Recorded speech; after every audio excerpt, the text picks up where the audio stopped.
Good afternoon, ladies and gentlemen, and welcome into another edition of Cory Comments On. I'm your host, Cory McKnight, and you can join me every Friday at 2 and 5 p.m. right here on allwnyradio.com. Or check out the podcast anytime, on demand. Get the All WNY News and Radio app in the Google Play Store, or check us out at allwnynews.com. Click on the radio section, check out the podcasts, and get your daily update on some news stories related to Western New York. Because that's what you want to hear about, right? That's why you're listening, I think. Maybe you live here. Maybe you're interested in it. Maybe you're in Venezuela. That's one of our big audiences. Real talk. I'm not even making that up. And maybe you want to know about Western New York. So hi, everybody in Venezuela, if you can hear me. Anyways, it is a beautiful, lovely, awesome Friday, July 27, 2018. The birds are chirping. Sun is out. It's a nice, cloudy, breezy, beautiful day. Not quite as hot as it's been for the past few. Doesn't look like any rain, maybe later. Anyways, beautiful day, and it is also a really cool national day. National Get Gnarly Day today. I wasn't really sure what to make of that when I woke up and checked the day calendar and saw that it was National Get Gnarly Day. But I was like, this is going to be good. So I guess you are supposed to do something gnarly. Go rock climbing? I don't know. It gave some suggestions, things that I wouldn't really consider getting gnarly. But it said throw a party, maybe? Throw a gnarly party or do something different and just have a gnarly day. I don't know. I'm a skateboarder. We use that term pretty frequently. But you have to do something actually, like, gnarly to be considered getting gnarly. I don't know. Throwing a party. Rock climbing kind of could be. But it is also, other than getting gnarly, you can get gnarly with some scotch. It's National Scotch Day. Had to throw that in, too.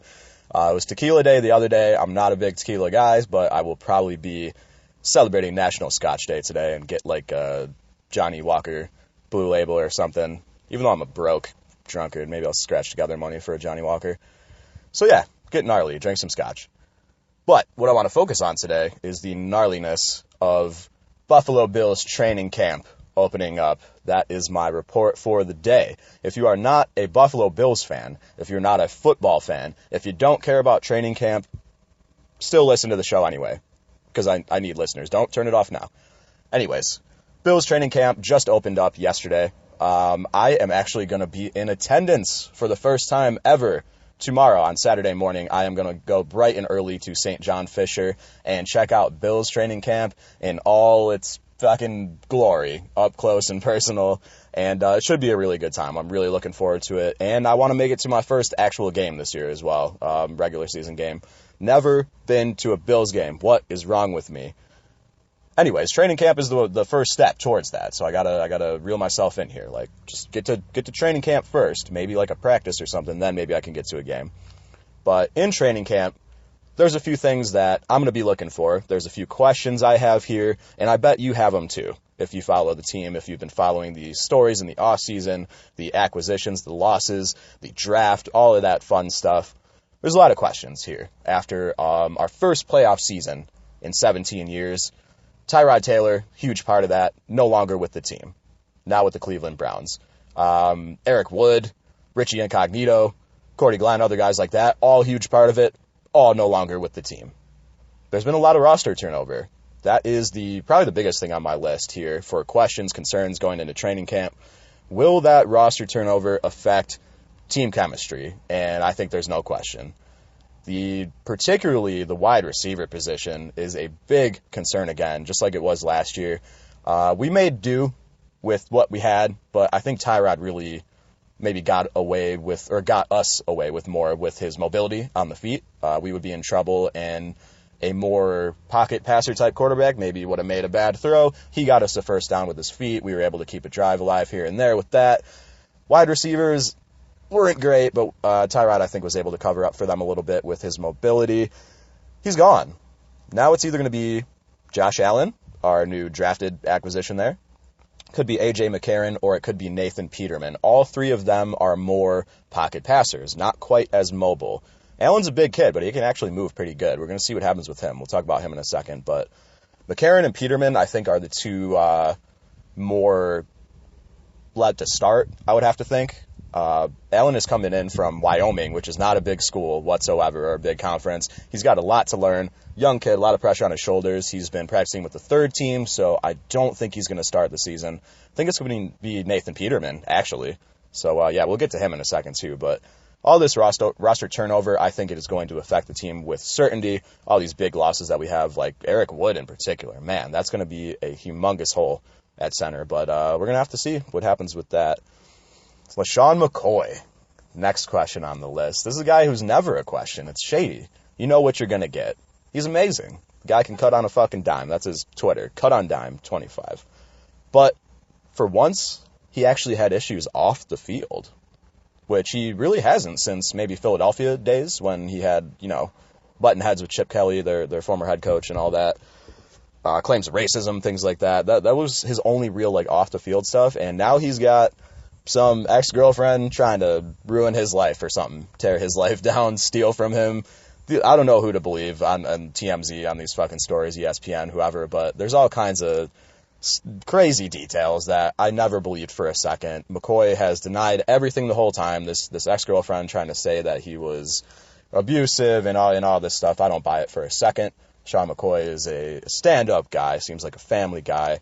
And a lot of players look up to him. A lot of kids look up to him. A lot of people look up to him. So I don't think it's going to affect him at all. I don't think he's going to have any focus issues. You know what you're going to get. He's going to be amazing, and I just hope he stays healthy. I think everybody does. Chris Ivory will be backing him up at running back. I don't know what to expect from him, really. I was a Chris Ivory fan when he was with New York. I think he dropped off quite a bit in his production over the past couple of seasons, but I think he'll really just be like a spell back for third downs or short yardage anyway, and I think he can be effective in that role. So running back, not too concerned. Quarterback, we were just talking about the quarterbacks, right? Josh Allen, A.J. McCarron, Nathan Peterman. Who starts?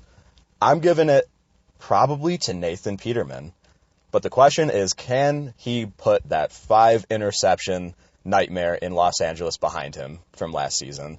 I know everybody remembers the terrible fucking sacrificial lamb that Nathan Peterman was last season for the one game that Tyrod Taylor was benched. Tyrod wasn't getting it done so well. Sean McDermott made a huge call to start Nathan Peterman, a young guy, quarterback we had just brought in, drafted, and it went absolutely terrible. 5 interceptions in the first half. But Peterman took it on the chin, and he was never, he knew he was to blame for a few of them. There was a couple of very unfortunate, tips up into the air that ended up being interceptions in that game. But he knew he was at fault. He knew he didn't have his rhythm. He was very shaky. He was learning a new system, coming in a spot that he probably wasn't anticipating because Tyrod was our clear starter, and McDermott made a big call midway through the season to be like, here's your shot, buddy. Go ahead, Nate. And it didn't go too good. But will he put it behind him? I bet that he does.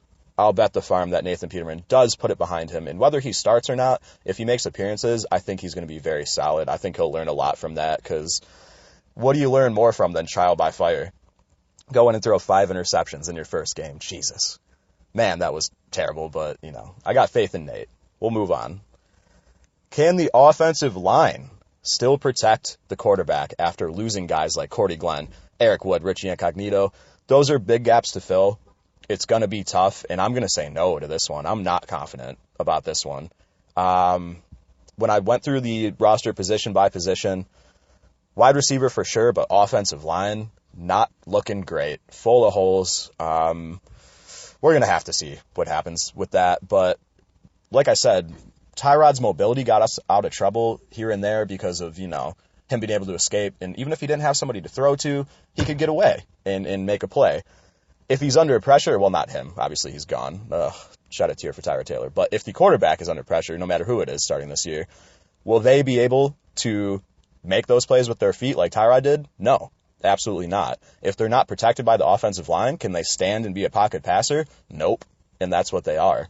So if the offensive line is going to bust down, break down, which I think it's going to be pretty leaky, I'm not confident that those gaps in the line are going to be filled with younger guys or people that we're bringing in.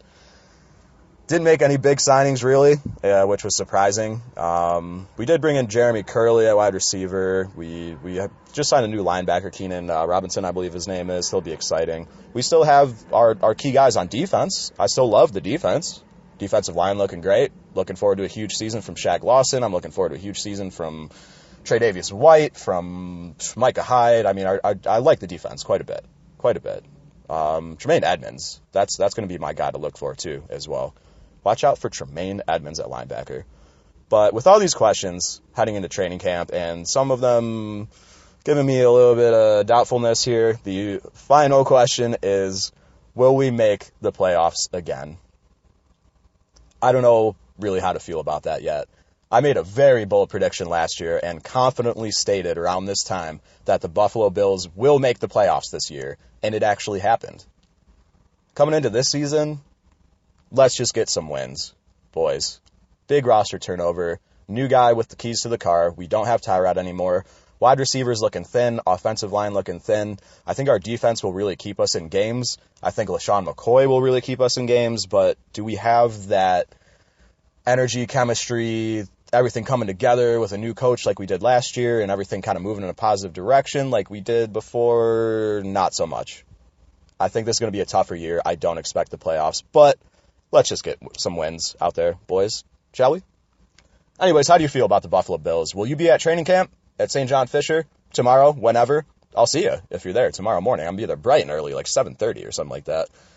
What do you think about our playoff chances? What do you think about some of these new guys coming in? Who's going to start at quarterback? Let me know what you feel about any of these topics about the Buffalo Bills on Twitter, at allWNYCory, and we can talk about all things foosball related. Until then, I will see you guys next Friday. Enjoy this beautiful, lovely weather. Have some scotch, get gnarly, and go Bills. Join me next Friday for Cory Comments On. Everybody take care. I'll see you later.